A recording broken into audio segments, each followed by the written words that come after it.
Aku datangi suamiku dan ibu mertua, serta pelakor yang sedang asyik liburan di saat aku susah payah melahirkan.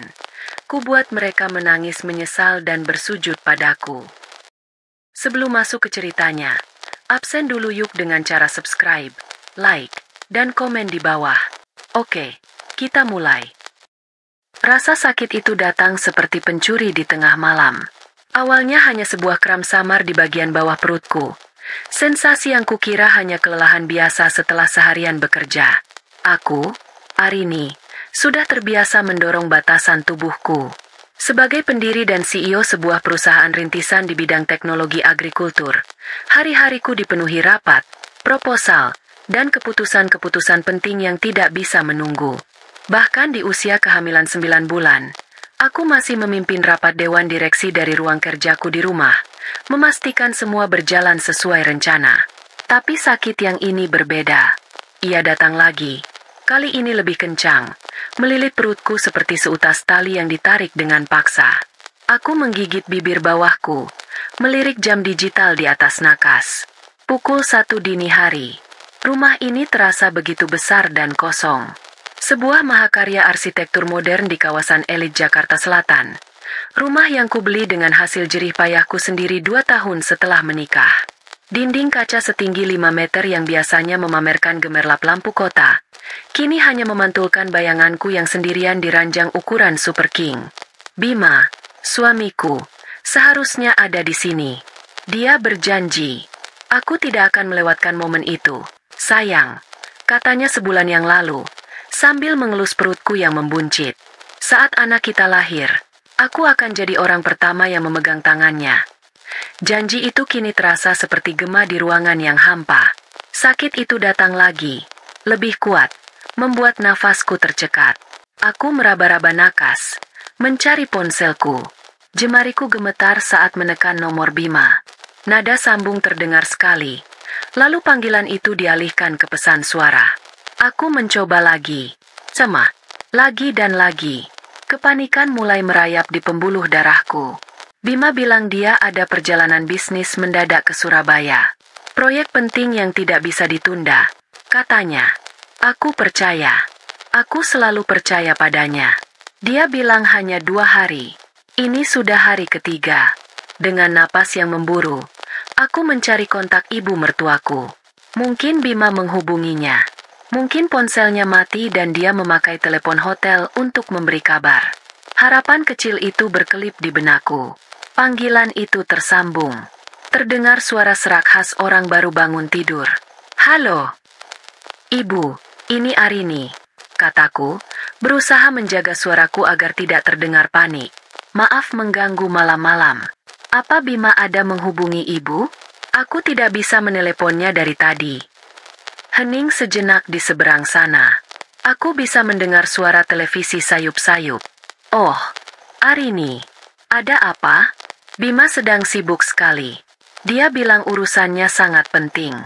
Jangan diganggu dulu, jawabnya dengan nada datar, tanpa sedikit pun kekhawatiran. Rasa sakit kembali menyerang. Kali ini membuatku tanpa sadar mengerang. Ibu, sepertinya aku akan melahirkan. Aku butuh Bima. Melahirkan? Nadanya terdengar sedikit terkejut, tapi lebih ke arah jengkel daripada cemas. Bukankah kata dokter masih 2 minggu lagi? Ya sudah, panggil taksi saja ke rumah sakit. Kami juga tidak bisa diganggu. Ayahmu sedang tidak enak badan. Klik, telepon ditutup. Begitu saja. Tanpa pertanyaan apa aku baik-baik saja, atau apa aku butuh bantuan. Aku menatap layar ponsel dengan nanar. Dingin. Seluruh keluarga mereka selalu seperti itu. Mereka tersenyum manis saat aku mentransfer uang bulanan untuk biaya hidup mereka. Mereka memujiku setinggi langit saat aku membelikan mobil baru untuk adik iparku. Mereka memamerkan kepada seluruh kerabat bahwa menantu mereka adalah pengusaha sukses. Tapi di saat aku benar-benar membutuhkan mereka, di saat cucu mereka akan lahir ke dunia, aku tidak lebih dari seorang pengganggu. Air mataku mulai menetes, bercampur dengan keringat dingin yang membasahi kening. Rasa sakit dan rasa sepi berpadu menjadi satu, menciptakan sebuah kepedihan yang jauh lebih menusuk daripada kontraksi manapun. Aku sendirian. Di rumah mewah yang kubangun, di atas ranjang yang seharusnya kuhabiskan bersama suamiku, aku sendirian menghadapi perjuangan terbesar dalam hidupku. Aku telah membangun sebuah kerajaan bisnis dari nol, menghadapi para investor yang meremehkanku, memenangkan tender-tender besar yang mustahil. Aku selalu menjadi wanita yang kuat, tapi malam ini, aku merasa begitu rapuh. Di tengah gelombang rasa sakit berikutnya, sebuah nama melintas di benakku. Rina, sahabatku sejak kuliah. Satu-satunya orang yang tahu semua rahasiaku, yang tidak pernah memandangku dari saldo rekeningku. Dengan sisa tenaga yang kumiliki, aku menekan nomornya. Panggilanku langsung dijawab di dering kedua. Rin, tolong aku, bisikku, tak mampu lagi menahan isak tangis. Air ketubanku pecah. Tidak ada pertanyaan, tidak ada keraguan. Aku berangkat sekarang. Jangan panik, tetap ditelepon bersamaku. Arini, aku datang. Suara Rina yang tenang menjadi sauh di tengah badai kepanikanku. Dia memanduku untuk mengatur napas, mengingatkanku tentang semua hal yang telah kami pelajari di kelas prenatal bersama. Sementara itu, aku bisa mendengar suara gemerisik pakaian, denting kunci mobil, dan deru mesin yang dinyalakan. Dia benar-benar datang untukku. 40 menit kemudian, yang terasa seperti selamanya, Rina sudah berada di sisiku, membantuku berjalan tertatih-tatih menuju mobilnya. Sepanjang perjalanan ke rumah sakit, aku mencengkeram tangannya erat. Setiap kali kontraksi datang, rasa sakitnya seolah merobek tubuhku dari dalam. Tapi yang lebih menyakitkan adalah bayangan wajah Bima yang tersenyum, mengucapkan janji-janji manis yang kini terasa seperti racun. Di mana dia? Urusan apa yang lebih penting daripada kelahiran anaknya sendiri? Di ruang persalinan, di antara teriakan dan dorongan, di tengah instruksi dokter dan perawat, aku merasa seperti berada di sebuah pulau terpencil. Rina ada di sana, menyeka keringatku, membisikkan kata-kata semangat. Tapi mataku terus mencari sosok lain. Sosok pria yang seharusnya menggenggam tanganku, yang seharusnya melihat perjuanganku, yang seharusnya menyambut putranya bersama-sama denganku. Setelah perjuangan selama 8 jam, tangis bayi yang nyaring akhirnya memecah keheningan. Seorang putra. Dokter meletakkannya di dadaku. Kulitnya begitu halus, matanya masih terpejam, tangannya yang mungil mengepal erat. Saat aku menatap wajahnya, dunia di sekelilingku seolah lenyap. Ada kelegaan, ada cinta yang begitu besar hingga rasanya dadaku mau meledak. Namun, di balik kebahagiaan itu, ada lubang hitam yang menganga. Sebuah kekosongan yang ditinggalkan oleh suami dan keluarganya. Aku telah melewati gerbang antara hidup dan mati, dan aku melewatinya sendirian. 2 hari berlalu di kamar perawatan VVIP yang sunyi. Fasilitasnya sempurna. Sofa kulit yang nyaman untuk tamu, televisi layar data raksasa, dan jendela besar yang menyuguhkan pemandangan taman rumah sakit yang asri. Semua kemewahan ini terasa hampa. Putraku, yang kuputuskan untuk kuberi nama Bintang, tertidur pulas di dalam boks bayi di samping ranjangku. Wajahnya begitu damai, sama sekali tidak menyadari drama yang menyelimuti kelahirannya. Rina sudah pulang beberapa jam yang lalu, setelah memastikan aku dan Bintang baik-baik saja. Dia berjanji akan kembali sore nanti, membawakan semua perlengkapan bayi yang sudah kami siapkan. Aku masih belum mendapat kabar apapun dari Bima. Ponselnya masih tidak aktif. Aku mencoba mengiriminya puluhan pesan, memberitahukan bahwa putra kami telah lahir dengan selamat, lengkap dengan foto pertama Bintang. Semua pesan itu hanya menunjukkan ikon centang 1 berwarna abu-abu. Tidak terkirim. Aku juga tidak mencoba menghubungi mertuaku lagi. Rasa sakit hati dari penolakan mereka masih terlalu segar. Sebagian dari diriku masih menyimpan secercah harapan bodoh. Mungkin ada keadaan darurat yang sebenarnya. Mungkin Bima kehilangan ponselnya. Mungkin dia sedang dalam perjalanan pulang sekarang, bergegas untuk menemui kami. Dengan tangan yang masih terasa lemah, aku meraih ponselku. Aku butuh pengalih perhatian. Aku butuh melihat dunia luar, sesuatu yang tidak berhubungan dengan popok, jadwal menyusui, atau rasa nyeri pasca melahirkan. Secara iseng, aku membuka aplikasi media sosial. Jariku secara otomatis menggulir beranda, melihat foto-foto liburan teman, promosi bisnis, dan berita-berita ringan. Lalu aku melihatnya. Sebuah unggahan dari salah satu teman Sandra. Sandra adalah teman kuliah adik iparku. Seorang wanita yang beberapa kali kupergoki melirik Bima dengan cara yang aneh di acara keluarga. Bima selalu bilang aku terlalu pencemburu. Dia itu seperti adikku sendiri. Sayang, katanya sambil tertawa. Aku mencoba mempercayainya. Foto itu adalah foto grup. Latar belakangnya sangat jelas. Gerbang keberangkatan internasional di Bandara Incheon, Korea Selatan. Tulisan Hangul yang khas tidak mungkin salah. Di tengah foto itu, Bima berdiri merangkul Sandra dengan mesra. Di samping mereka, berdiri ayah dan ibu mertuaku, tersenyum lebar ke arah kamera. Adik iparku, Anita, mengacungkan dua jari membentuk tanda V dengan ekspresi ceria. Mereka semua ada di sana. Seluruh keluarga suamiku. Mereka tampak begitu bahagia, mengenakan pakaian musim dingin yang modis. Keterangan fotonya singkat, tapi menusuk seperti ribuan jarum. Family trip yang seru, menikmati dinginnya Seoul. Ponsel itu terlepas dari genggamanku, jatuh ke atas selimut tebal tanpa suara. Nafasku sesak, dunia di sekelilingku berputar, telingaku berdenging kencang. Jadi ini, urusan penting, itu. Ini, proyek mendadak di Surabaya, itu. Sebuah liburan mewah ke Korea Selatan. Bersama selingkuhannya. Bersama seluruh keluarganya yang selama ini hidup dari uangku. Aku memungut kembali ponsel itu. Tanganku gemetar hebat. Aku memperbesar foto itu. Mataku meneliti setiap detailnya. Rangkulan tangan Bima di pinggang Sandra terlalu intim untuk dianggap pertemanan. Senyum ibu mertuaku saat menatap Sandra adalah senyum yang tidak pernah dia berikan kepadaku. Mereka semua tahu. Mereka semua terlibat dalam kebohongan ini. Mereka semua bersekongkol untuk mengkhianatiku. Tanggal unggahan foto itu. 2 hari yang lalu. Saat aku sedang berteriak kesakitan di ruang persalinan, mereka sedang tertawa dan berfoto di bandara. Saat aku mempertaruhkan nyawaku untuk melahirkan cucu mereka, mereka sedang menikmati penerbangan kelas bisnis menuju destinasi liburan impian mereka. Liburan yang kubayar.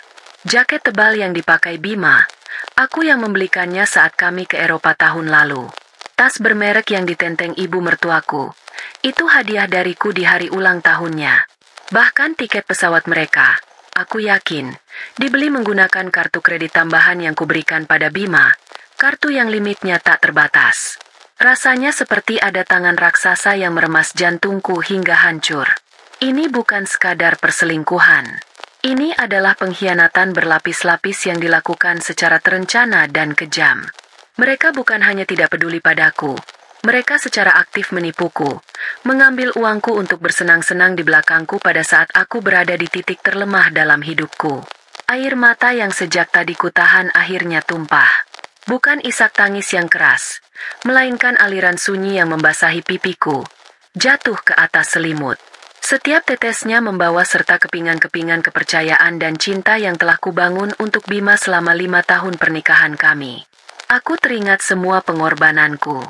Aku yang bekerja siang malam untuk membangun perusahaan, sementara Bima lebih suka mencari jati diri dengan proyek-proyek gagal yang selalu kumodali. Aku yang selalu memastikan keluarganya tidak pernah kekurangan apapun, karena Bima berkata, membahagiakan orang tuaku adalah surgaku. Ternyata, surganya adalah menipu istrinya sendiri. Aku menoleh ke arah box bayi. Bintang menggeliat kecil dalam tidurnya. Bibirnya yang mungil bergerak-gerak seolah sedang menyusu dalam mimpi. Dia begitu murni, begitu tidak berdosa. Dia tidak pantas lahir dalam keluarga pembohong dan parasit seperti ini. Dia pantas mendapatkan yang lebih baik. Dia pantas mendapatkan seorang ibu yang tidak direndahkan dan diinjak-injak. Saat itulah sesuatu dalam diriku berubah. Air mataku berhenti mengalir. Rasa sakit di hatiku tidak hilang, Tapi ia mulai membeku, mengeras menjadi sesuatu yang lain. Sesuatu yang dingin, tajam, dan kuat.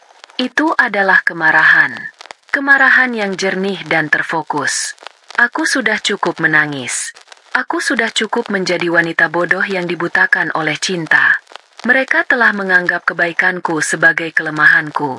Mereka telah menyalahgunakan kepercayaanku dengan cara yang paling hina. Mereka lupa. Mereka semua lupa siapa yang memegang kendali. Mereka lupa di atas pundak siapa mereka selama ini berpijak. Pesta mereka akan segera berakhir. Dan aku yang akan mematikannya. Dinding kamar perawatan yang berwarna krem lembut itu seolah menjadi saksi bisu transformasiku.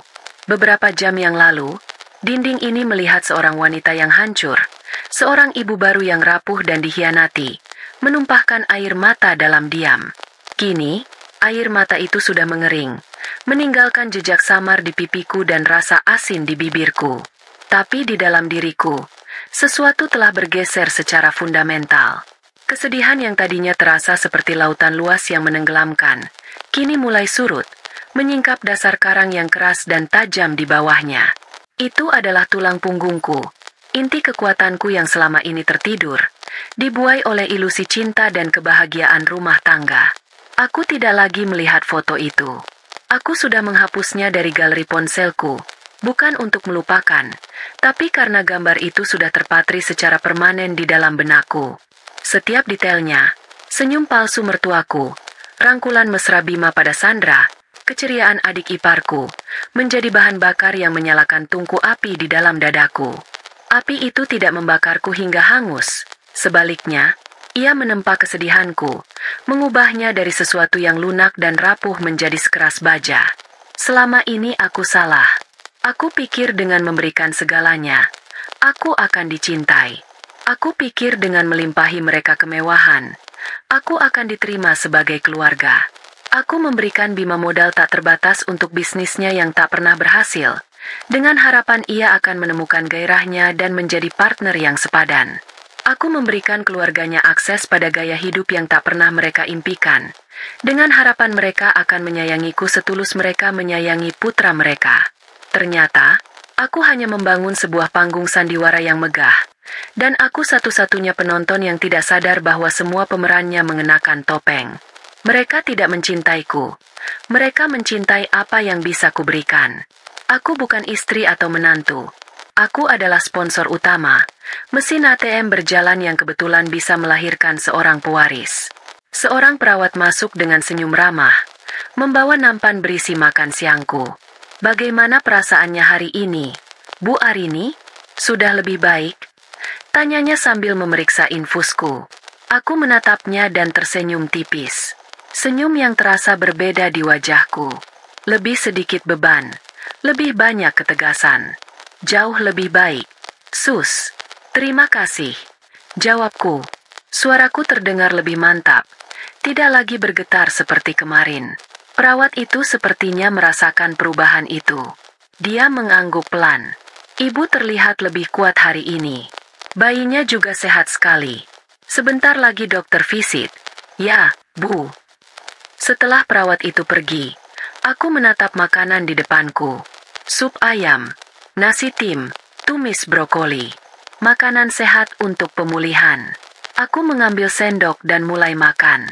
Aku harus makan. Aku harus memulihkan kekuatanku. Bukan untuk Bima, bukan untuk siapa-siapa, tapi untuk diriku sendiri, dan untuk makhluk mungil yang tidur dengan napas teratur di sampingku. Setiap suap makanan terasa seperti sebuah deklarasi. Aku makan untuk mengembalikan energi yang terkuras karena persalinan dan pengkhianatan. Aku minum air putih untuk menjernihkan pikiranku dari kabut kesedihan. Aku menelan vitamin pasca melahirkan bukan sebagai rutinitas, tapi sebagai sumpah untuk menjadi ibu yang sehat dan tangguh bagi putraku. Selama 5 tahun terakhir, aku sering mengabaikan diriku sendiri. Aku melewatkan makan siang karena harus menyelesaikan proposal agar Bima bisa mendapatkan dana untuk proyek terbarunya. Aku kurang tidur karena harus memeriksa laporan keuangan perusahaan. Sementara di saat yang sama juga memikirkan cicilan mobil baru untuk ayah mertuaku. Aku selalu menempatkan kebutuhan mereka di atas kebutuhanku. Hari ini, praktik itu berhenti. Mulai detik ini, prioritasku hanya ada dua, diriku dan putraku, Bintang. Aku menatap wajah Bintang yang mungil. Kulitnya masih sedikit kemerahan. Bibirnya mengerucut lucu. Aku mengulurkan jari telunjukku, dan jemarinya yang kecil langsung menggenggamnya dengan erat. Sebuah genggaman yang begitu kuat untuk ukuran tubuhnya yang mungil. Genggaman itu seolah mengirimkan aliran listrik ke seluruh tubuhku, menegaskan kembali tujuanku. Aku tidak akan membiarkan anak ini tumbuh melihat ibunya diremehkan. Aku tidak akan membiarkannya terkontaminasi oleh nilai-nilai busuk keluarga ayahnya, di mana kesetiaan bisa ditukar dengan liburan dan harga diri bisa dibeli dengan tas bermerek. Dia akan tumbuh melihat ibunya sebagai sosok yang mandiri, dihormati, dan tidak bisa diinjak-injak. Dia akan belajar bahwa cinta sejati tidak diukur dari materi, dan kehormatan adalah sesuatu yang tidak bisa ditawar. Aku membuat janji dalam hati pada putraku. Aku bersumpah akan melindunginya, bukan hanya dari bahaya fisik, tapi juga dari racun mental dan emosional. Dan langkah pertama untuk melindunginya adalah dengan memotong sumber racun itu dari akarnya. Pikiranku mulai bekerja dengan kecepatan yang biasa kugunakan saat menganalisis pasar saham atau menyusun strategi bisnis. Aku memetakan semua asetku. Rumah ini, 100% atas namaku, dibeli jauh sebelum menikah. Portofolio saham dan reksadanaku, semua atas nama pribadiku. Perusahaan yang kubangun, aku adalah pemegang saham mayoritas tunggal. Bima tidak punya apa-apa. Namanya bahkan tidak tercantum dalam satupun sertifikat aset berhargaku. Sebuah kejelian yang dulu kuanggap tidak romantis. Namun kini kusyukuri seperti sebuah anugerah dari Tuhan. Yang dia miliki hanyalah akses. Akses ke rekeningku, akses ke kartu kreditku, akses ke kemurahan hatiku. Dan akses itu akan segera kucabut. Aku tahu ini tidak akan mudah. Akan ada drama. Akan ada kemarahan, tangisan palsu, dan upaya memanipulasi dengan membawa-bawa nama anakku. Mereka akan mencoba membuatku merasa bersalah. Mereka akan menyebutku kejam dan tidak berperasaan. Aku mempersiapkan diriku untuk itu semua. Topeng mereka sudah terbuka, dan aku tidak akan tertipu lagi oleh sandiwara apapun yang akan mereka mainkan. Aku meraih ponselku sekali lagi. Jariku berhenti sejenak di atas nomor Rina. Aku menarik napas dalam-dalam, mengembuskannya perlahan. Ini dia, titik di mana tidak ada lagi jalan untuk kembali. Saat aku meneleponnya tadi malam, aku adalah korban yang menangis meminta tolong. Kini, aku adalah seorang panglima yang akan mengumpulkan pasukannya. Aku menekan tombol panggil. Rina langsung mengangkatnya. "Arini, kamu baik-baik saja? Aku sedang di jalan. Sebentar lagi sampai." "Aku baik-baik saja, Rin. Lebih baik dari yang pernah kurasakan," kataku, dan aku bersungguh-sungguh. Aku tidak menelepon untuk itu. Aku butuh bantuanmu. Apapun, Arini, katakan saja. Aku menelan ludah. Suaraku keluar dengan nada yang dingin dan mantap. Nada yang biasanya kugunakan di ruang rapat dewan. Carikan aku pengacara perceraian. Bukan pengacara biasa. Aku mau yang terbaik.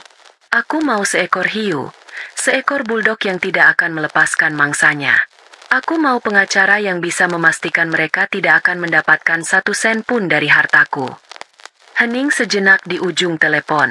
Aku bisa membayangkan Rina menghentikan mobilnya di tepi jalan. Terkejut mendengar nada suaraku. Dia tahu aku telah disakiti. Tapi dia mungkin tidak menyangka transformasiku akan secepat dan sedingin ini. Lalu, aku mendengar suaranya lagi. Kali ini dipenuhi kekaguman dan dukungan penuh. Aku kenal orangnya. Namanya Sofia Anwar. Dia bukan cuma hiu. Dia monster di ruang pengadilan. Anggap saja sudah beres. Aku akan menghubunginya sekarang juga. Kamu fokus saja pada pemulihanmu dan Bintang. Terima kasih, Rin. Kamu memang sahabat terbaikku. Selalu, jawabnya tegas. Selamat datang kembali, Arini. Aku merindukan dirimu yang ini. Setelah menutup telepon, Aku merasakan gelombang kelegaan yang luar biasa. Keputusan telah dibuat. Langkah pertama telah diambil. Air mataku telah berubah menjadi baja. Perang baru saja akan dimulai. Dan aku siap. Aku menoleh pada bintang yang masih tertidur lelap. "Jangan khawatir, sayang," bisikku sambil mengelus pipinya yang lembut. "Ibu akan membereskan semuanya." Pagi berikutnya, mentari bersinar lebih cerah dari biasanya. Atau mungkin hanya perasaanku saja. Semalam aku tidur nyenyak untuk pertama kalinya sejak Bima pergi.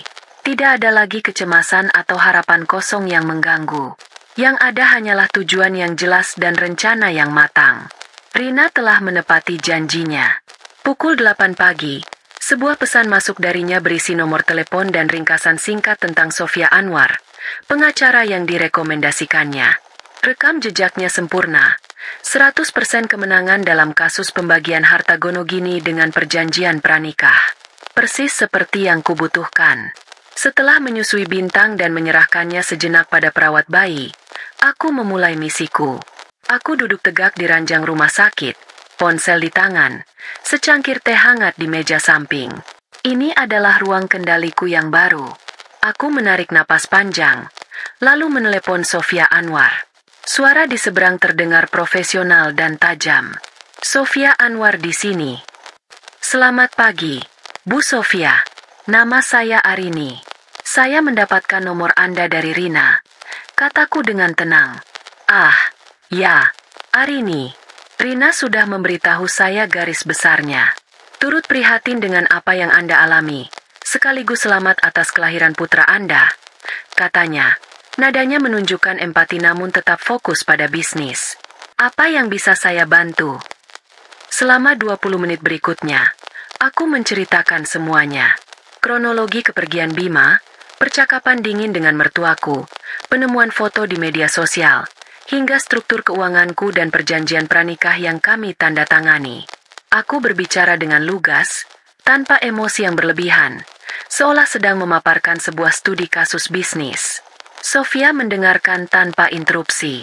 Saat aku selesai, dia berkata, "Kasus Anda sangat jelas, Bu Arini. Perjanjian pranikah Anda kuat, dan semua aset utama terbukti milik Anda sebelum pernikahan.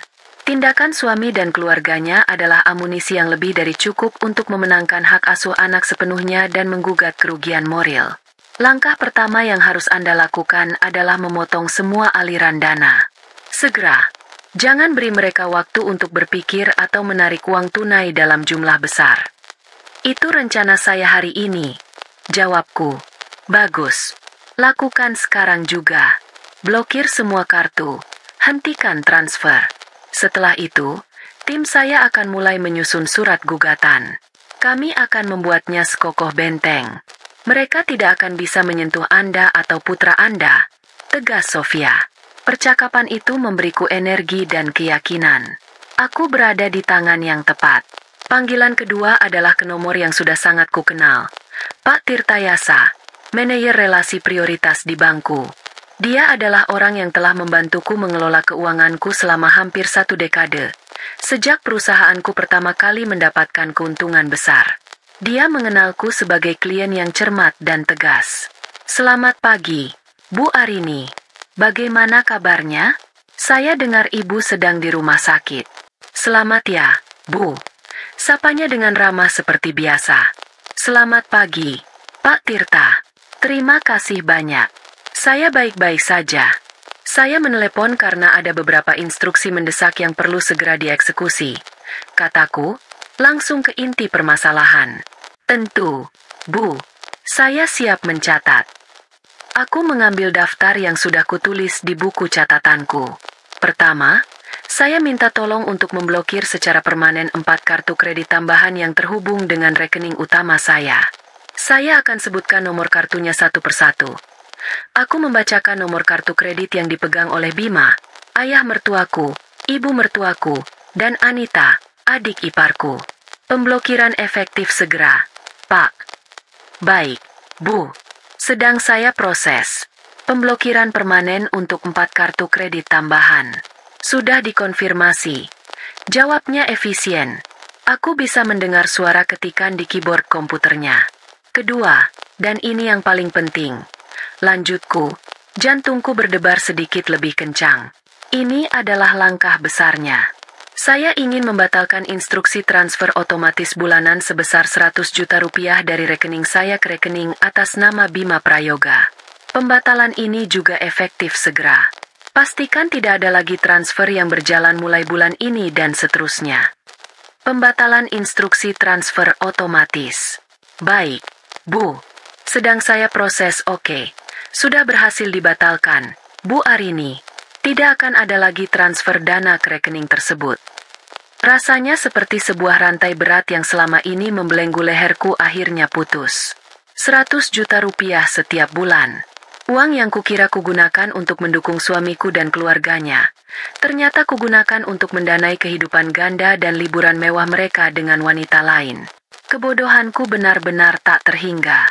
Terakhir, Pak Tirta, untuk keamanan, saya ingin meminta kode akses baru untuk seluruh layanan perbankan digital saya. Dan tolong pastikan hanya nomor ponsel pribadi saya yang terdaftar untuk menerima kode otentikasi apapun. Langkah yang sangat bijaksana, Bu.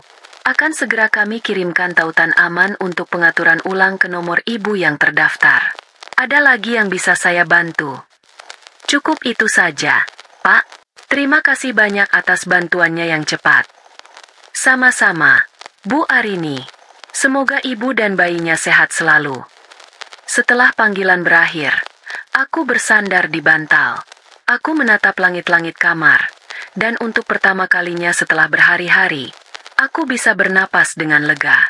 Rasanya seluruh udara di dalam ruangan menjadi lebih bersih dan segar. Aku baru saja mematikan keran. Di seberang dunia, di Korea Selatan, sebuah pesta mewah yang tidak mereka sadari didanai oleh keringat dan air mataku, akan segera berakhir dengan cara yang paling tidak menyenangkan. Namun, pekerjaanku belum selesai. Aku membuka laptopku dan mulai melakukan pembersihan digital. Aku mengubah kata sandi email pribadiku, akun media sosial, dan yang terpenting, akses ke semua platform manajemen bisnis perusahaanku. Aku mencabut semua akses administratif yang pernah kuberikan pada Bima untuk berjaga-jaga. Tidak ada lagi celah. Bentengku sudah berdiri kokoh. Saat semua selesai, aku menutup laptopku dan berjalan perlahan ke arah box bayi. Bintang baru saja bangun. Matanya yang gelap menatap lurus ke arahku. Aku mengangkatnya dari box, menggendongnya erat di dadaku. Aroma tubuhnya yang khas memenuhi indraku, menenangkanku. Semuanya sudah aman sekarang, Nak. Bisikku sambil mencium keningnya. Kita hanya berdua sekarang. Dan itu lebih dari cukup. Di dalam kamar VVIP yang sunyi itu, sebuah era telah berakhir. Era Arini yang naif, yang rela memberikan segalanya atas nama cinta buta. Dan sebuah era baru telah lahir. Era Arini dan Bintang, sebuah unit keluarga yang dibangun di atas pondasi kekuatan, kejujuran, dan harga diri. Aku tidak tahu apa yang akan terjadi saat Bima dan keluarganya pulang nanti, tapi satu hal yang pasti, mereka tidak akan pulang ke kehidupan yang sama seperti yang mereka tinggalkan. Mereka akan pulang untuk menghadapi konsekuensi. Di Seoul, salju pertama musim itu turun dengan lembut, menutupi jalanan distrik Gangnam dengan selimut putih yang tipis dan berkilauan. Bagi Bima dan keluarganya, ini seharusnya menjadi pemandangan yang magis, latar sempurna untuk foto-foto liburan mereka. Mereka baru saja menghabiskan pagi itu di sebuah butik desainer ternama, tempat Sandra mencoba sebuah tas tangan edisi terbatas yang harganya setara dengan mobil kelas menengah. Ibu dan adiknya, Anita, juga tidak ketinggalan. Masing-masing menenteng beberapa kantong belanjaan berisi produk perawatan kulit dan pakaian dari merek-merek mewah. Bima merasa seperti seorang raja. Tatapan kagum dari Sandra, pujian dari ibunya, dan senyum manja dari Anita adalah bahan bakar bagi egonya. Dia suka menjadi pusat perhatian. Sang pangeran dermawan yang bisa mewujudkan semua keinginan orang-orang terkasihnya. Tentu, semua ini berkat Arini. Tapi detail kecil itu tidak pernah ia pikirkan terlalu dalam. Baginya, uang Arini adalah uang mereka bersama, dan sudah menjadi kewajibannya sebagai suami untuk mendistribusikan kekayaan bersama itu kepada keluarganya. Arini terlalu sibuk dengan pekerjaannya. Jadi Bima menganggap dirinya sebagai manajer keuangan keluarga. Sebuah peran yang ia jalankan dengan penuh gaya. Yang ini saja ya, sayang? Warnanya cantik sekali. Rengek Sandra. Mematut-matut tas berwarna merah marun itu di depan cermin. Ambil saja kalau kamu suka, kata Bima dengan senyum lebar. Mengeluarkan kartu kredit andalannya dari dompet kulit buaya. Kartu berwarna hitam metalik itu selalu memberinya sensasi kekuasaan setiap kali ia menggesekannya. Ia menyerahkan kartu itu kepada pramuniaga yang langsung menerimanya dengan hormat. Beberapa detik kemudian, senyum di wajah pramuniaga itu sedikit memudar. Ia menggesek kartu itu sekali lagi. Lalu sekali lagi. Mesin kecil di atas meja kasir terus mengeluarkan bunyi bip yang bernada penolakan. Maaf, Tuan. Sepertinya ada masalah dengan kartunya. Apa Anda punya kartu lain? Tanyanya dalam bahasa Inggris yang sopan. Wajah Bima langsung memanas. Ini tidak pernah terjadi sebelumnya. Ah, mungkin gangguan jaringan. Coba kartu yang ini, katanya, berusaha terdengar santai sambil menyerahkan kartu kredit tambahan lain atas nama ayahnya. Hasilnya sama. Penolakan. Kepanikan kecil mulai menjalari perutnya. Ia mencoba kartu ibunya, lalu kartu adiknya. Semuanya ditolak. Atmosfer di butik itu berubah. Sandra berhenti tersenyum. Alisnya bertaut. Ibunya mulai berbisik-bisik pada Anita. Tatapan mereka berubah dari kagum menjadi curiga. Bima bisa merasakan tatapan pengunjung lain yang mengantre di belakangnya. Rasa malu membakar pipinya. Sudahlah, sayang. Mungkin lain kali saja, kata Sandra dengan nada ketus. Meletakkan tas itu kembali ke etalase dengan kasar. Ia berjalan keluar dari butik tanpa menunggu Bima. Ibunya dan Anita mengikuti di belakangnya. Meninggalkan Bima sendirian di kasir untuk menghadapi tatapan dingin pramuniaga. Dengan jantung berdebar kencang, Bima bergegas keluar dan mencoba membuka aplikasi mobile bankingnya. Biasanya, ada dana darurat beberapa ratus juta di sana. Tapi saat aplikasi terbuka, matanya terbelalak. Saldo, 0 rupiah. 0 besar. Seolah seluruh uangnya lenyap di telan bumi. Bima, ada apa sebenarnya? Tanya ibunya dengan nada menuntut saat mereka berkumpul di luar butik. Salju yang turun kini terasa dingin dan menyebalkan. Bukan lagi magis. Aku tidak tahu, Bu. Mungkin ada kesalahan sistem di bank. Tenang saja. Nanti aku telepon Arini. Pasti beres. Jawabnya. Meskipun keyakinan dalam suaranya terdengar palsu bahkan di telinganya sendiri. Masalah sebenarnya baru dimulai saat mereka kembali ke Hotel Bintang 5 mereka sore itu.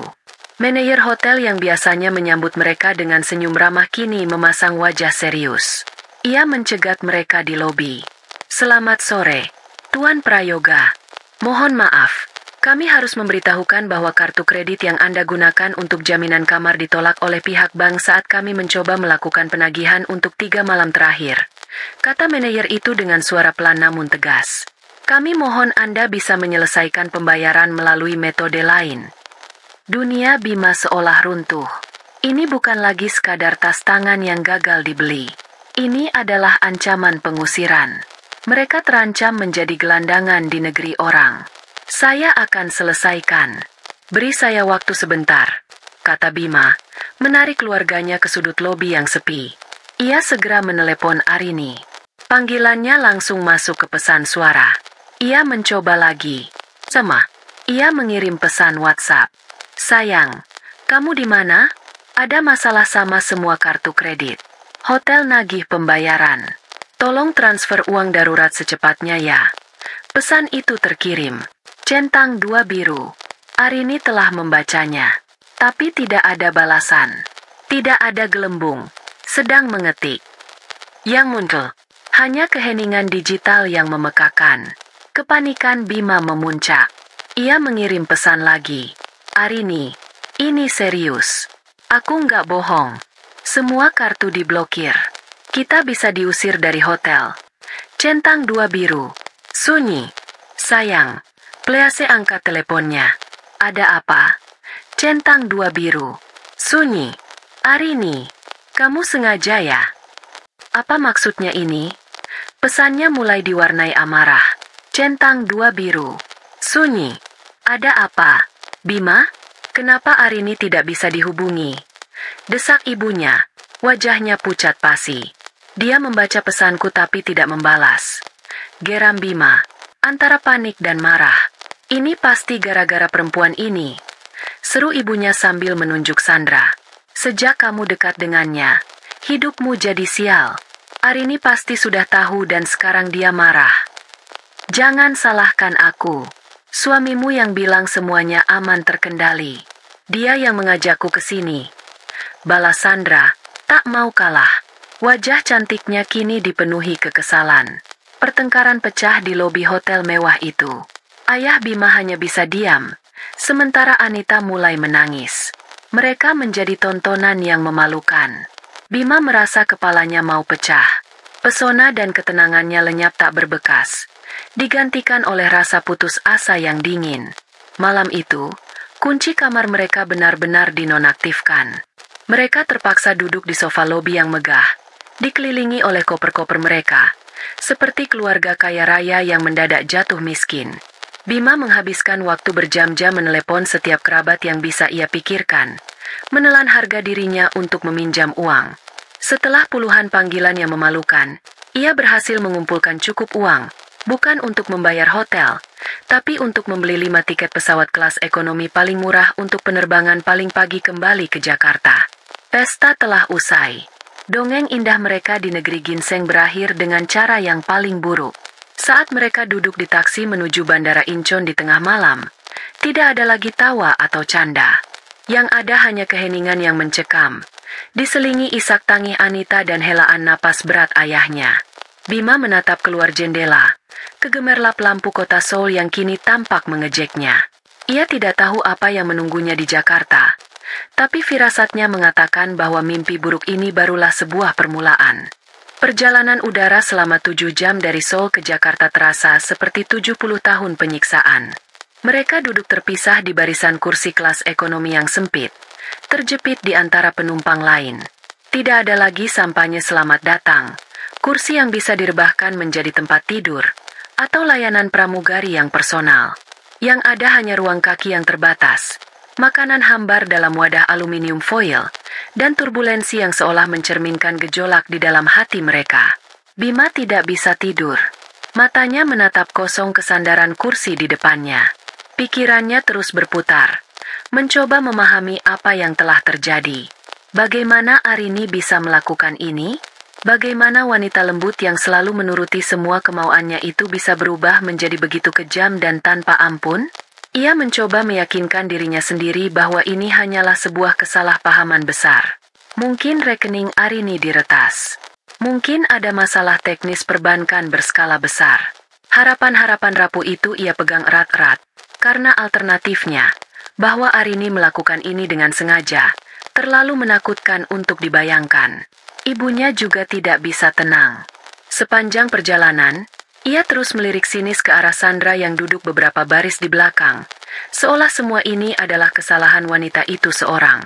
Sandra sendiri hanya diam, wajahnya ditutupi kacamata hitam besar, mengabaikan semua orang dan tenggelam dalam dunianya sendiri.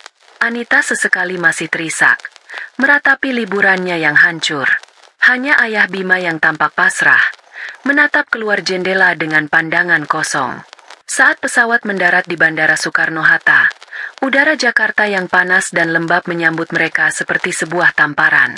Mereka berjalan gontai melewati koridor bandara, kelelahan, kucel, dan diliputi perasaan malu. Citra keluarga kaya yang bahagia saat mereka berangkat beberapa hari yang lalu kini hancur berkeping-keping, digantikan oleh potret sekelompok orang yang kalah dan kebingungan. Setelah mengambil bagasi, mereka memesan sebuah taksi besar untuk mengangkut mereka semua pulang. Sepanjang perjalanan melewati jalan tol, keheningan di dalam mobil terasa berat. Semua orang tenggelam dalam pikiran masing-masing. Bima memandang gedung-gedung pencakar langit yang familiar, mencoba mengumpulkan kembali sisa-sisa kepercayaan dirinya. Begitu sampai di rumah, ia akan berbicara baik-baik dengan Arini. Ia akan meminta maaf, merayunya, menggunakan semua pesonanya. Arini pasti akan luluh. Dia selalu luluh. Taksi itu akhirnya memasuki kompleks perumahan mereka yang mewah dan berhenti di depan gerbang kayu jati setinggi 3 meter. Rumah megah mereka tampak tenang dan damai seperti biasa. Bima turun dari taksi lebih dulu, merasa sedikit lega. Setidaknya, tempat berlindung mereka masih ada. Ia merogoh sakunya, mengambil kunci gerbang, dan memasukkannya ke lubang kunci. Kunci itu tidak mau berputar. Bima mengerutkan kening. Ia menarik kunci itu, memastikannya tidak terbalik, lalu mencobanya lagi. Tetap tidak bisa.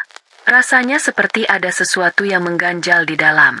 Ia kemudian beralih ke panel kode digital di samping gerbang, memasukkan kombinasi angka yang sudah ia hafal di luar kepala. Layar kecil itu berkedip merah. Akses ditolak. Ada apa, Bima? Tanya ayahnya yang sudah turun dari taksi. Kuncinya tidak bisa. Kodenya juga, jawab Bima. Keringat dingin mulai membasahi pelipisnya. Firasat buruk yang sejak tadi ia tekan kini muncul kembali dengan kekuatan penuh. Saat itulah, seorang satpam berseragam baru yang tidak ia kenali berjalan mendekat dari pos jaga. "Selamat sore. Cari siapa, Pak?" Tanyanya dengan sopan namun tegas. Bima menatap satpam itu dengan jengkel. "Cari siapa? Ini rumah saya." Satpam itu menatap Bima dari ujung kepala sampai ujung kaki, lalu melihat ke arah keluarganya yang tampak berantakan dan koper-koper mereka. "Mohon maaf, Pak. Sesuai instruksi dari pemilik rumah, Ibu Arini, Bapak dan keluarga untuk sementara waktu tidak diizinkan masuk ke dalam rumah utama." Kata-kata itu menghantam Bima seperti bogem mentah. "Apa maksudmu?" "Saya ini suaminya. Instruksi yang saya terima sangat jelas.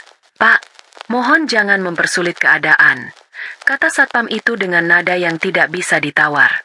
"Tapi, Ibu Arini sudah menyiapkan tempat untuk Bapak dan keluarga di paviliun belakang. Barang-barang Bapak dari kamar juga sudah dipindahkan ke sana. Silahkan lewat pintu samping." Mulut Bima terbuka, tapi tidak ada suara yang keluar. Penghinaan ini terlalu luar biasa. Diperlakukan seperti penyusup di rumahnya sendiri. Ibunya mulai berteriak-teriak histeris, memaki-maki Arini sebagai menantu durhaka. Anita menangis semakin kencang. Sandra hanya berdiri mematung. Wajahnya pucat pasi. Tampaknya baru menyadari skala bencana yang menimpanya. Dengan langkah gontai dan perasaan hancur, mereka mengikuti arahan satpam itu, berjalan menyusuri jalan setapak di samping rumah menuju paviliun tamu. Paviliun itu cukup nyaman, dengan satu kamar tidur, kamar mandi, dan ruang tamu kecil. Tapi dibandingkan dengan istana utama tempat mereka biasa tinggal, tempat ini terasa seperti kandang. Di dalam, koper-koper mewah mereka yang baru dibeli dan beberapa kotak berisi barang-barang pribadi Bima dari kamar utama sudah ditumpuk di sudut ruangan. Pesan Arini sangat jelas. "Duniamu sekarang hanya seluas ruangan ini." Saat mereka berdiri di tengah ruangan sempit itu, kebingungan dan marah, pintu kaca geser yang menghubungkan taman belakang dengan ruang keluarga di rumah utama terbuka. Di sana, Arini muncul. Ia tidak terlihat seperti wanita yang sedang patah hati. Tidak ada mata bengkak atau wajah kuyu. Ia mengenakan setelan piyama sutra berwarna gading yang tampak elegan. Rambutnya digelung rapi. Wajahnya tenang, tanpa ekspresi. Dan di dalam gendongannya, ada sesosok bayi mungil yang terbungkus selimut lembut. Arini tidak mengatakan sepatah kata pun. Ia hanya berdiri di sana, di ambang pintu rumahnya yang megah, menatap mereka dari seberang taman yang terawat sempurna. Tatapannya dingin, menusuk, dan penuh dengan kekuatan yang tidak pernah Bima lihat sebelumnya. Di dalam tatapan itu, Bima melihat segalanya. Kekecewaan, keputusan final, dan sebuah garis batas yang tidak akan pernah bisa ia lewati lagi. Mereka, Bima, orang tuanya, adiknya, dan selingkuhannya, berdiri di paviliun yang pengap, kotor karena perjalanan, dan kalah. Sementara Arini berdiri di istananya, bersih, tenang, dan memegang hal yang paling berharga di dunia, putra mereka. Halaman rumput hijau yang memisahkan mereka terasa seperti jurang yang tak terseberangi. Keheningan itu lebih memekakan daripada teriakan manapun. Pada saat itulah, Bima sadar. Ini bukan kesalahpahaman. Ini adalah eksekusi. Dan ia adalah terpidananya. Keheningan di taman belakang itu terasa berat dan tegang. Syarat dengan amarah yang tak terucapkan dan syok yang tak bisa disembunyikan. Pemandangan Arini yang berdiri tenang di ambang pintu rumahnya, menggendong bayi yang seharusnya menjadi kebanggaan mereka bersama, adalah sebuah tamparan visual yang lebih menyakitkan daripada makian manapun.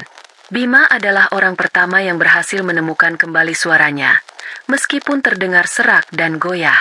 Ia melangkah maju beberapa langkah, berhenti di tepi halaman rumput, seolah ada dinding tak kasat mata yang menghalanginya. "Arini, apa-apaan ini semua?" tanyanya, mencoba memakai nada suaranya yang paling lembut, nada yang biasa ia gunakan untuk meluluhkan hati Arini. "Kenapa kamu melakukan ini pada kami? Pada suamimu sendiri?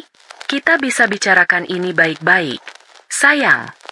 Arini menatapnya tanpa berkedip. Wajahnya yang tenang tidak menunjukkan tanda-tanda akan luluh. "Tidak ada lagi yang perlu dibicarakan, Bima.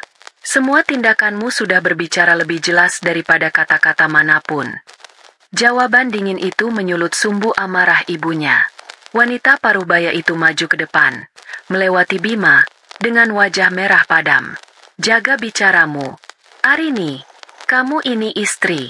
Sudah gila kamu mengunci suamimu di luar rumahnya sendiri? Di mana sopan santunmu sebagai seorang menantu? Kami ini orang tuamu juga. Tega sekali kamu melakukan ini pada kami setelah kami jauh-jauh pulang." Teriakan itu tidak membuat Arini gentar. Sebaliknya, seulas senyum tipis yang penuh ironi tersungging di bibirnya. "Rumahku, Bu, bukan rumahnya. Dan, jauh-jauh pulang, katamu? Bukankah kalian sedang bersenang-senang di Korea? Seharusnya jangan pulang dulu. Pestanya mungkin belum selesai." Sebutan Korea itu membuat mereka semua terkesiap. Anita, yang sejak tadi hanya menangis, langsung berhenti. Wajah ayahnya yang pucat menjadi semakin pias. Mereka saling pandang. Kebohongan mereka kini telanjang di depan mata. "Omong kosong apa yang kamu bicarakan?" bantah Bima. Suaranya naik 1 oktav. "Aku kerja di Surabaya. Aku banting tulang untuk keluarga. Dan ini balasan yang kuterima? Tuduhan tidak berdasar." "Banting tulang?" Arini tertawa kecil. Suara tawa yang terdengar asing dan dingin. "Banting tulang di butik-butik Gangnam? Atau banting tulang membelikan tas mahal untuk selingkuhanmu? Jangan berbohong lagi, Bima. Semuanya sudah selesai." "Dasar istri durhaka," raung ibu mertuanya. Emosinya meledak. "Tidak tahu diuntung. Kamu pikir kamu siapa bisa seenaknya begini? Bima itu suamimu, kepala keluarga. Seharusnya kamu bersujud di kakinya, bukan malah mengusirnya." Saat itulah Arini memutuskan sudah cukup. Ia melangkah maju perlahan, keluar dari ambang pintu, berhenti di teras atas yang hanya beberapa meter dari mereka. Tatapannya yang tajam menyapu mereka satu persatu. Dari ibu mertuanya yang sedang murka, ayah mertuanya yang menunduk malu, Anita yang gemetar, Sandra yang berusaha bersembunyi di belakang, hingga Bima yang tampak panik. "Kepala keluarga?" ulang Arini dengan suara yang tenang namun mematikan. Seorang kepala keluarga seharusnya menafkahi, melindungi, dan hadir di saat keluarganya membutuhkan. "Apa yang sudah kamu lakukan, Bima? Saat aku mempertaruhkan nyawaku di meja operasi untuk melahirkan anakmu, di mana kamu? Kamu sedang tertawa di Seoul. Saat aku butuh dukungan, di mana ibu?" Ibu menutup telepon karena tidak mau diganggu. "Kalian semua." Arini menggerakkan dagunya, menunjuk mereka semua. "Kalian tega meninggalkanku sendirian di saat paling rentan dalam hidupku, demi sebuah liburan." Ia berhenti sejenak, membiarkan kata-katanya meresap. "Dan sekarang, kalian berani datang ke sini, berteriak-teriak tentang hak dan sopan santun? Mari kita bicara tentang fakta. Selama 5 tahun ini, kalian hidup dari siapa?" Pertanyaan itu membungkam mereka seketika. "Rumah yang kalian sebut, rumah Bima, ini," lanjut Arini sambil menunjuk ke sekelilingnya. "Sertifikatnya atas namaku, Lunas kubayar dengan bonus dari perusahaanku setahun sebelum aku menikah. Mobil mewah yang ayah pakai setiap hari. Aku yang membayar cicilannya. Butik yang sekarang Anita kelola. Modal awalnya 100% dari rekeningku. Uang bulanan 100 juta yang Bima terima. Yang katanya untuk investasi. Nyatanya habis untuk gaya hidup kalian yang mewah. Bahkan tiket pesawat kelas bisnis dan hotel bintang 5 kalian di Korea. Itu semua dibayar dengan kartu kredit tambahanku. Setiap kalimat adalah sebuah pukulan telak. Arini membeberkan semuanya tanpa ampun. Meruntuhkan fasad keluarga terhormat yang selama ini mereka bangun di atas kebohongannya. Kalian lupa, bisik Arini. Suaranya kini dipenuhi kekuatan yang dingin. Kalian semua lupa siapa sumber dari semua kemewahan yang kalian nikmati. Kalian begitu terbiasa menerima. Sampai kalian pikir itu semua adalah hak kalian. Kalian menganggapku sebagai sumber daya yang tidak akan pernah habis. Kalian salah besar. Kalian bukan keluarga. Kalian adalah parasit. Dan aku sudah selesai dihisap. Bima, yang sudah kehabisan akal, mencoba kartu terakhirnya. Rasa kasihan. Arini, kumohon pikirkan anak kita. Bintang, dia butuh ayah. Dia butuh keluarga yang utuh. Justru karena aku memikirkan Bintang, aku melakukan ini, balas Arini tegas. Putraku tidak akan tumbuh di lingkungan yang penuh kepalsuan dan kemunafikan. Dia tidak akan belajar dari seorang ayah yang pengecut dan keluarga yang materialistis. Dia akan belajar dari ibunya cara untuk menjadi kuat dan mandiri. Melihat situasi semakin memburuk, ibu mertuanya mencoba strategi baru, menyalahkan orang lain. Ia berbalik dan mendorong Sandra dengan kasar ke depan. Ini semua gara-gara dia. Perempuan jalang ini yang sudah meracuni pikiran anakku. Usir dia. Arini, kami akan membuang dia dan kita bisa memulai semuanya dari awal. Sandra tersungkur ke rumput, menatap ngeri pada orang-orang yang beberapa hari lalu masih memujanya. Arini hanya menggelengkan kepala melihat pemandangan menyedihkan itu. Jangan salahkan dia. Dia hanya mengambil kesempatan yang Bima berikan. Masalahnya ada di kalian semua. Mentalitas kalian yang busuk. Arini kemudian meraih ponsel dari saku piyamanya. Dengan beberapa sentuhan, ia membuka sebuah foto. Foto mereka berlima di Bandara Incheon. Ia memperbesarnya, lalu membalikan layar ponsel itu ke arah mereka. Bukti digital yang tak terbantahkan itu bersinar terang di tengah sore yang mulai meredup. Ini, kerja keras, suamiku di Surabaya, kata Arini. Ini, keluarga, yang katanya sedang tidak bisa diganggu. Lihat baik-baik wajah kalian. Wajah orang-orang yang sedang bersenang-senang di atas penderitaan orang lain.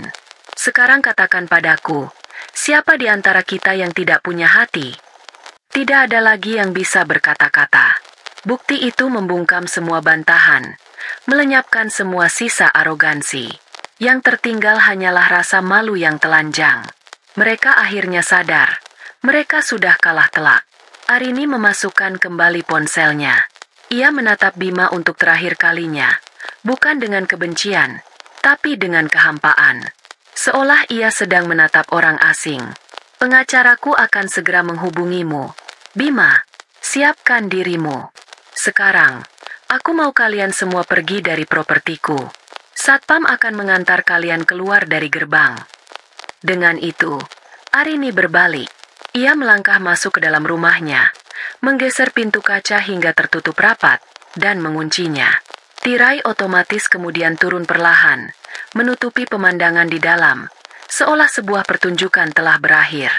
Bima dan keluarganya ditinggalkan di luar, di paviliun kecil yang terasa semakin sempit, di tengah puing.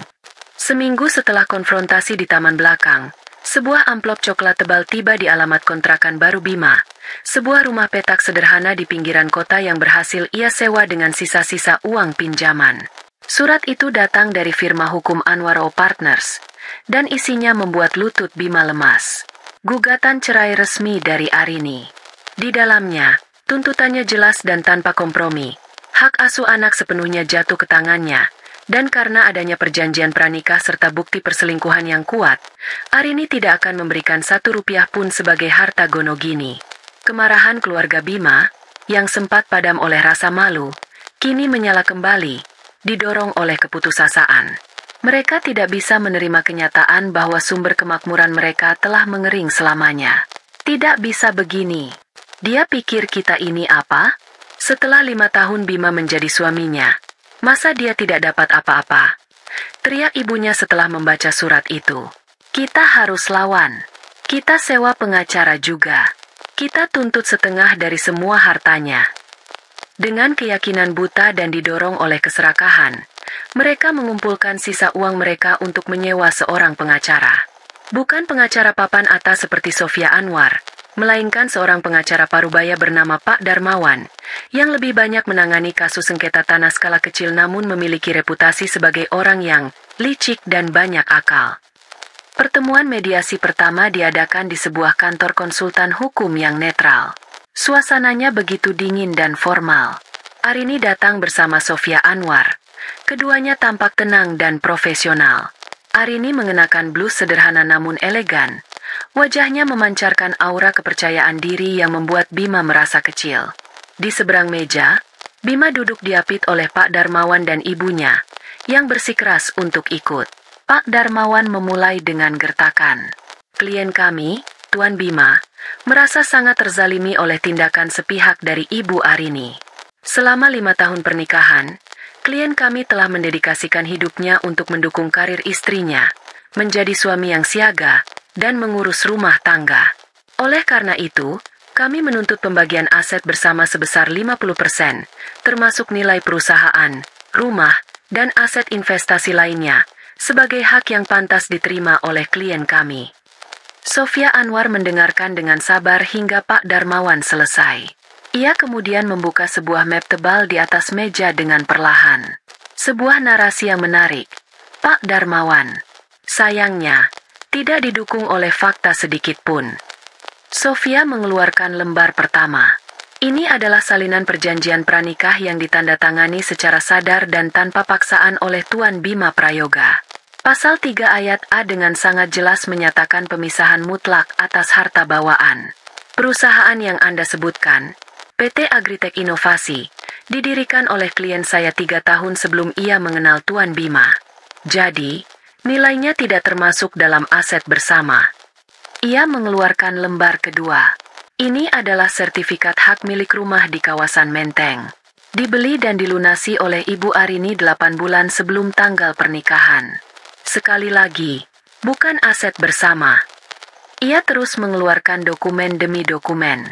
Laporan portofolio saham atas nama Arini sejak 10 tahun lalu. Bukti pembelian mobil atas nama Arini. Lalu, ia mengeluarkan tumpukan yang paling tebal, laporan transaksi perbankan. Mengenai klaim bahwa klien Anda mendukung karir dan mengurus rumah tangga. Lanjut Sofia dengan nada tajam. Catatan kami menunjukkan hal yang sebaliknya. Selama 5 tahun pernikahan, tidak ada satu kali pun pemasukan yang signifikan dari Tuan Bima ke dalam rekening bersama. Yang kami temukan justru adalah aliran dana keluar yang masif dan konsisten dari rekening pribadi Ibu Arini ke rekening Tuan Bima, dengan total mencapai lebih dari 6 miliar rupiah. Dana ini tercatat digunakan untuk modal usaha yang tidak pernah menghasilkan, serta untuk menunjang gaya hidup mewah Tuan Bima dan keluarganya, termasuk pembayaran kartu kredit tambahan yang tagihannya sangat fantastis. Wajah Pak Darmawan mulai pucat. Bima menunduk dalam-dalam, tidak berani menatap siapapun. Ibunya mulai gelisah di kursinya. Jadi, jika kita bicara tentang siapa yang mendukung siapa, kata Sofia sambil menatap lurus ke arah Bima, faktanya adalah klien saya yang telah sepenuhnya menafkahi Anda dan keluarga Anda selama ini. Klaim Anda atas harta Gonogini bukan hanya tidak berdasar secara hukum, tapi juga sangat tidak masuk akal. Pak Darmawan, yang mulai kehabisan argumen, mencoba senjata lain. Bagaimana dengan anak? Bintang adalah putra dari klien kami juga. Tuan Bima memiliki hak yang sama. Sofia sudah mengantisipasi ini. Tentu saja. Dan kami tidak akan menghalangi Tuan Bima untuk bertemu putranya. Namun, mengenai hak asuh, kami memiliki bukti yang tidak terbantahkan mengenai perselingkuhan yang Anda lakukan pada saat klien saya sedang melahirkan. Kami punya foto, tiket pesawat, dan catatan hotel. Apakah Anda benar-benar ingin semua ini dibuka di pengadilan? Saya yakin hakim akan sangat mempertimbangkan karakter seorang ayah yang meninggalkan istrinya yang sedang berjuang antara hidup dan mati demi berlibur dengan wanita lain. Skakmat, tidak ada lagi yang bisa mereka katakan. Setiap jalan telah ditutup. Setiap argumen telah dipatahkan dengan bukti yang kokoh. Selama proses itu, Arini hampir tidak berbicara. Ia hanya mengamati. Ia melihat wajah suaminya yang dulu ia puja kini tampak kerdil dan kalah.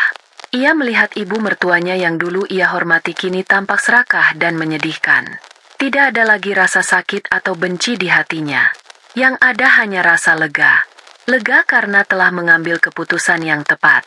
Ini bukan lagi tentang drama pribadi. Ini adalah sebuah proses bisnis.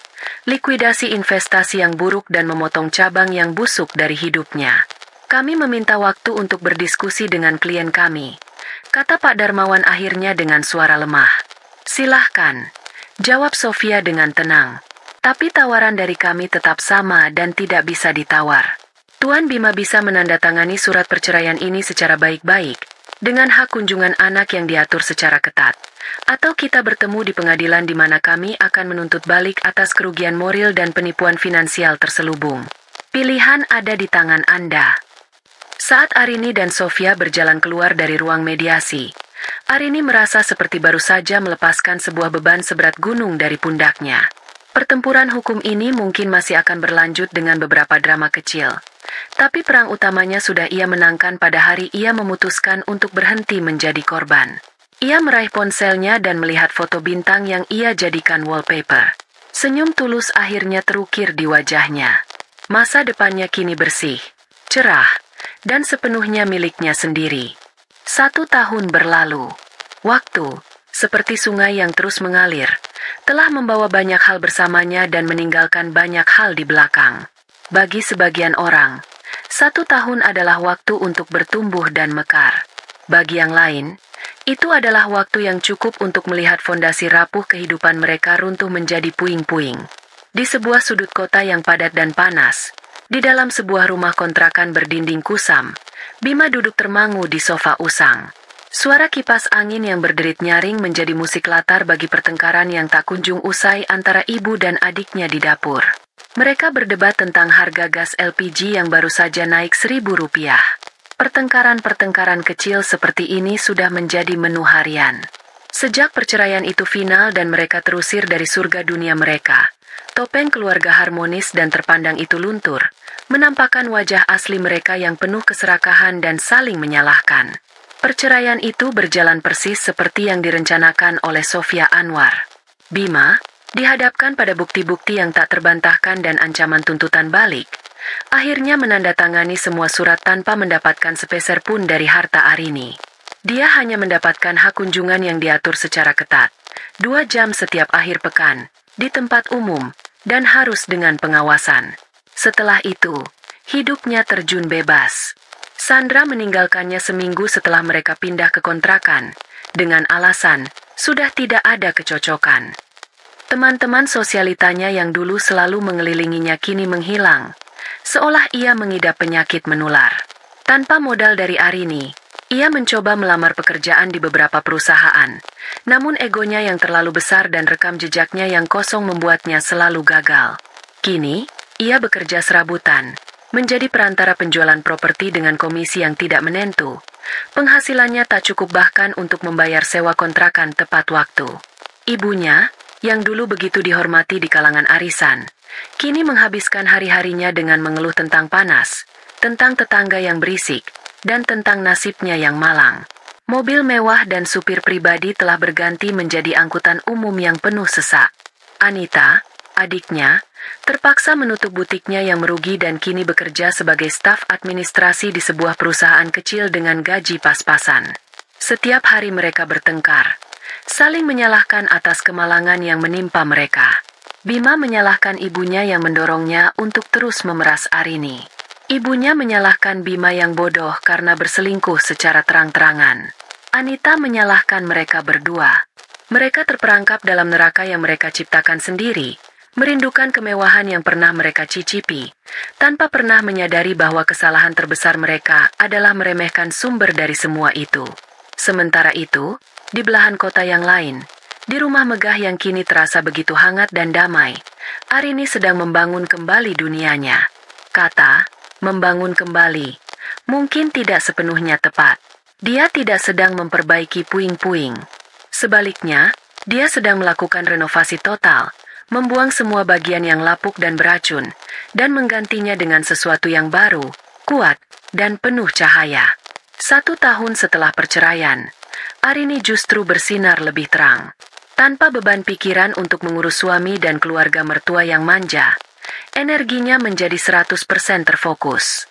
Perusahaannya, Agritech Inovasi, berhasil meluncurkan sebuah produk terobosan yang merevolusi sistem irigasi di pedesaan, membuatnya mendapatkan penghargaan tingkat nasional dan liputan media yang luas. Ia menjadi ikon baru bagi para pengusaha wanita di negeri ini, cerdas, tangguh, dan mandiri. Tapi kesuksesan terbesarnya tidak diukur dari nilai saham perusahaannya. Kesuksesan terbesarnya kini baru setinggi 75 cm, memiliki tawa paling renyah di dunia, dan baru saja belajar mengucapkan kata, "Mama."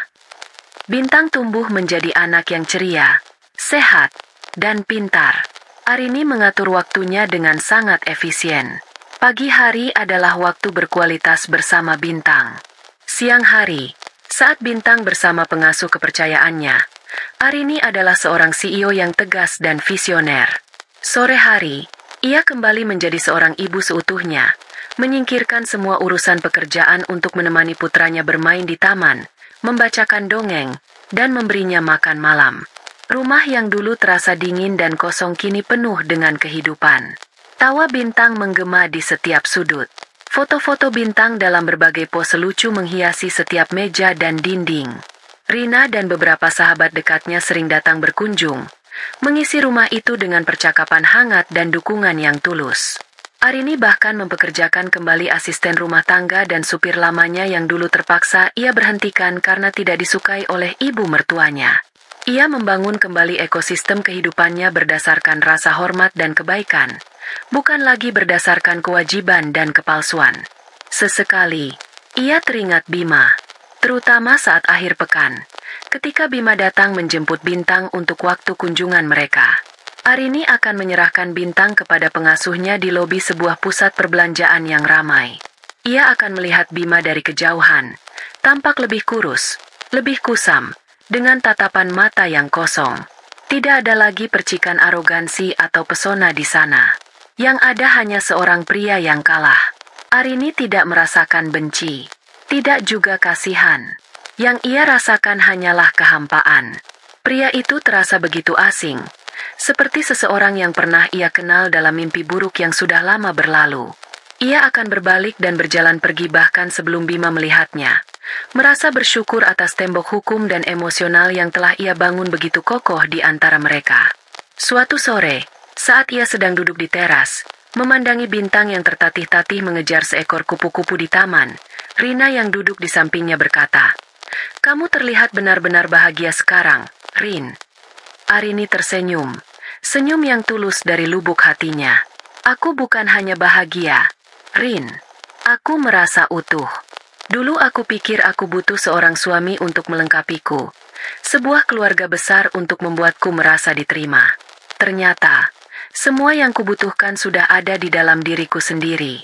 Aku hanya perlu menyingkirkan semua parasit yang menghalangi cahayaku." Ia menatap putranya, sang Bintang kecilnya. "Dan sekarang, aku punya alasan terindah untuk terus bersinar." Puing-puing masa lalunya tidak ia ratapi. Sebaliknya, ia menjadikannya fondasi untuk membangun istana baru yang jauh lebih megah, yang takkan pernah bisa diruntuhkan oleh siapapun. Langit sore itu berwarna jingga keemasan, memandikan taman belakang rumah Arini dengan cahaya yang hangat. Balon-balon berwarna pastel menari-nari ditiup angin sepau-sepau, dan tawa riang anak-anak kecil bercampur dengan alunan musik yang lembut. Hari ini adalah hari yang istimewa. Hari ini, Bintang merayakan ulang tahunnya yang pertama. Pesta itu tidak besar atau mewah secara berlebihan. Arini sengaja membuatnya intim dan hangat. Tamu yang datang adalah orang-orang yang benar-benar berarti dalam hidupnya. Ada Rina dan keluarganya. Ada beberapa sahabat dekat dari universitas. Ada dewan direksi dan manajer kunci dari perusahaannya yang telah menjadi seperti keluarga kedua baginya. Ada juga kedua orang tua Arini sendiri. Sepasang suami istri sederhana dari luar kota yang menatap cucu pertama mereka dengan mata berbinar penuh cinta dan kebanggaan. Mereka tidak pernah meminta apa-apa dari Arini selain kebahagiaannya. Kehadiran mereka menjadi pengingat tentang seperti apa seharusnya cinta keluarga yang tulus itu. Bintang, sang raja kecil hari itu, duduk di kursi tingginya dengan sebuah mahkota kertas di kepala. Ia tertawa gembira. Wajah dan tangannya belepotan krim kue, dikelilingi oleh cinta yang murni dan tanpa syarat. Arini memandangi pemandangan itu dari sudut taman. Hatinya meluap oleh perasaan syukur yang begitu dalam hingga rasanya sesak. Setahun yang lalu, di hari kelahiran Bintang, ia berada di sebuah kamar rumah sakit yang sepi. Hatinya hancur berkeping-keping oleh pengkhianatan. Ia merasa sendirian, takut, dan masa depannya tampak seperti sebuah terowongan gelap tanpa ujung. Ia tidak pernah membayangkan, setahun kemudian, ia akan berdiri di sini, di tengah lingkaran cahaya dan kebahagiaan yang ia ciptakan sendiri.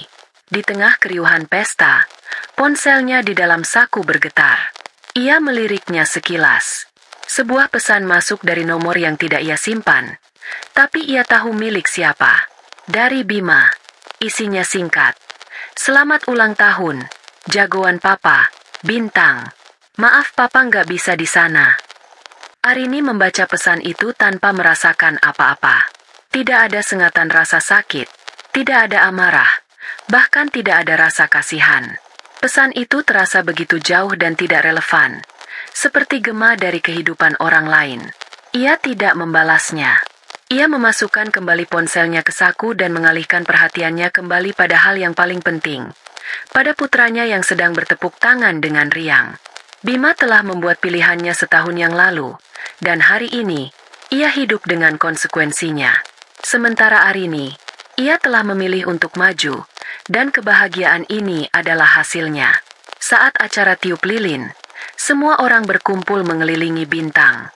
Arini berdiri di belakang putranya, membantunya meniup satu lilin kecil yang menyala di atas kue berbentuk bintang. Saat api lilin itu padam, diiringi tepuk tangan meriah dari semua orang, Arini memejamkan matanya sejenak.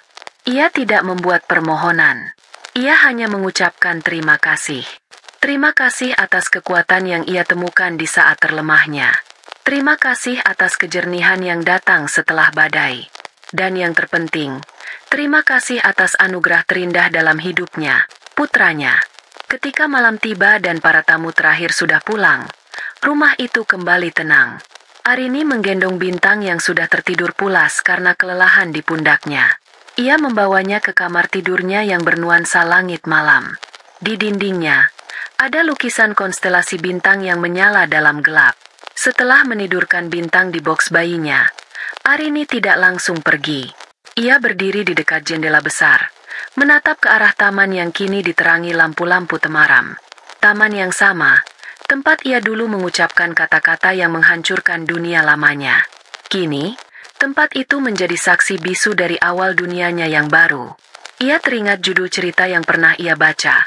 Fajar selalu datang setelah malam yang paling gelap. Baginya, fajar itu telah tiba. Bukan lagi fajar yang ditunggu dengan cemas, melainkan fajar yang sudah menjadi bagian dari dirinya. Ia tidak lagi membutuhkan validasi dari seorang pria atau penerimaan dari sebuah keluarga untuk merasa utuh. Ia adalah matahari bagi dunianya sendiri, dan Bintang adalah pusat dari tata surya kebahagiaannya. Sambil mengelus lembut kepala putranya yang tertidur, Arini berbisik pelan. Selamat tidur, Bintangku. Di luar, langit malam terbentang luas dan jernih. Satu persatu, bintang-bintang mulai bermunculan, bersinar dengan cahayanya sendiri-sendiri, independen dan kuat. Seperti Arini, ia telah melewati badai pengkhianatan dan keluar menjadi pribadi yang lebih kuat, lebih bijaksana, dan lebih bebas. Kisahnya dengan Bima telah selesai. Tapi kisahnya sendiri, kisah Arini dan Sang Bintang, baru saja dimulai. Dan ia tahu, kisah itu akan menjadi kisah yang indah.